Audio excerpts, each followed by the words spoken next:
The victim missed the pool by a couple of feet, just enough to put the word suicide in doubt. An obese Vitruvian man sprawled across the gray concrete in all his pale magnificence. Was he meaning to meet his maker the way that he came into the world? Well, perhaps not with his tidy whities on, but almost as bloody.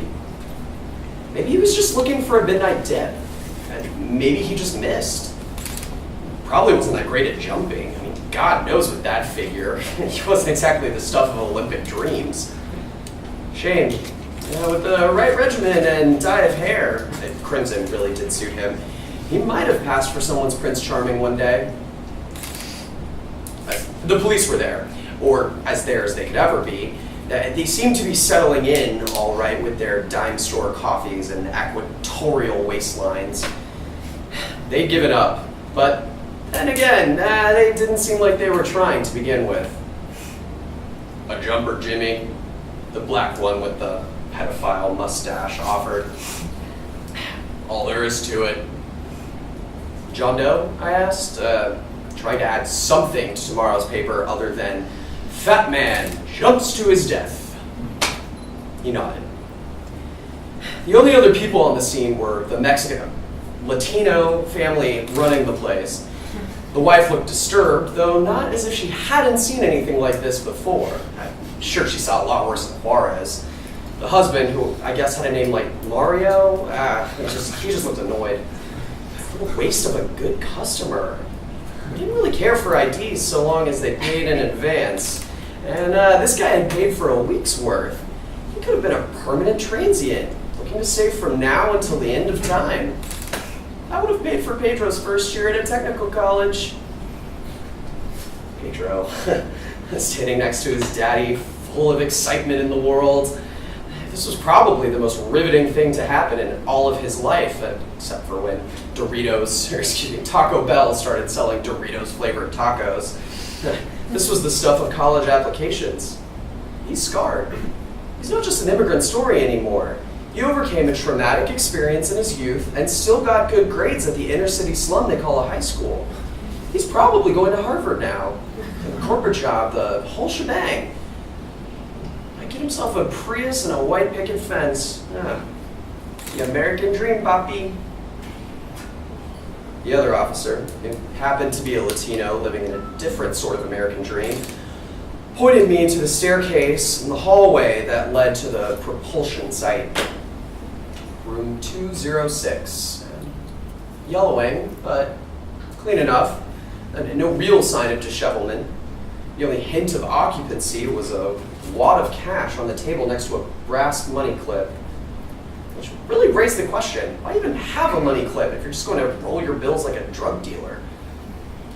That and a trail of clothes leading to an open window that I scarcely believed Moby Dick down there could fit through.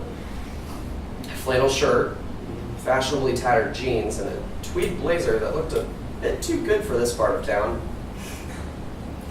I thanked my Latino man in blue and headed back with barely an idea of what to write. Yeah, well, the story started off as any magnum opus would. The blank page. An obituary. Maybe he was a great man. Who knows? He could have been the next Kafka, Einstein, or Ron Jeremy, at least. John Jameson, 43, known for such innovative erotic works like How I Fucked Your Mother, Abraham Lincoln, Vampire Fucker, and the Smurfs Gone Wild franchise, has died. To some, he will be remembered as the pioneer behind Fapcam and the video dildo, which have become industry standards today, of course. For the most part, he will be remembered for his 10-inch gentleman sausage, which has helped his 50-plus films gross more than $27 million in a career spanning 20 years. Could make the front page in this part of town. Nah, probably make the front page. It's either that or septuagenarian turns 80 pictures inside. I might even bag myself a Pulitzer with this one. That, or I could finally start writing my 4-part series on Mother Teresa's little-known work with anorexic penguins in Tierra del Fuego. But maybe another day. there's not much to work with. Might just end up with a short notice in the community classifieds. Incidentally, the most profitable portion of our noble operation. For sale, Jabba the Hutt replica. Almost as good as new, near mint condition, slight damage to crown. Price on request. Screw it. I told myself it's getting late. I typed a blurb up for the crime blog or something that looked suspiciously like a 13-year-old's MySpace page, and left the office when the night editors were starting to trickle in.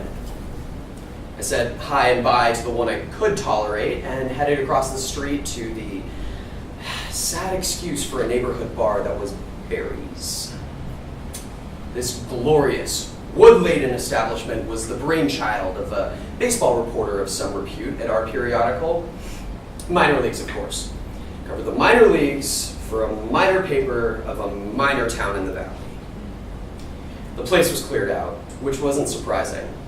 With an average age of 62 and a constituency of geriatrics who remembered Custer's last stand, the community would expect silence at 9 p.m. on a Friday. Though, to be fair, demographics skewed between the dying and the barely legals from Nebraska, looking to make it as big stars in Hollywood. Usual spot, usual drink, not so usual outing in which something actually happened in the middle of nowhere. Jack on the rocks. Why not? Cheap.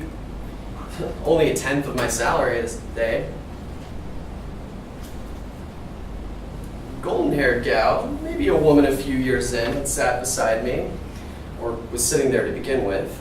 Not that I had noticed or that it mattered. Buy me a drink? She chirped. Barely legal? Check. Nebraska? Maybe not. Carolinas, perhaps. Southern twang. Her face was okay, and perhaps deserved a drink or two, but her body seemed immaculate at that time of night. Not that it was late, yet something about visiting dead bodies screamed of a late night, which I probably smelled of. The dead in a late night, that is. Well, what about we go back to my place? I offered, mustering what little charm I had left from the day.